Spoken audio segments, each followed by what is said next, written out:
आपण खरंच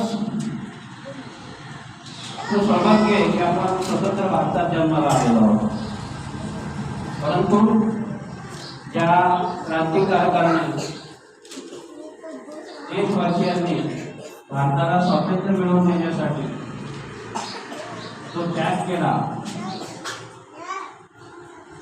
तो त्याग आपण कधी विसरणार नाही।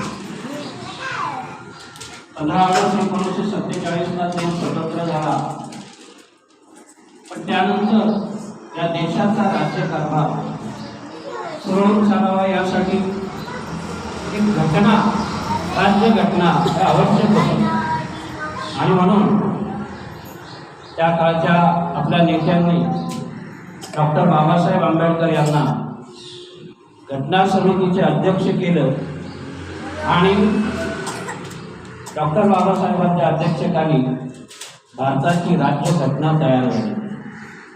ही घटना तयार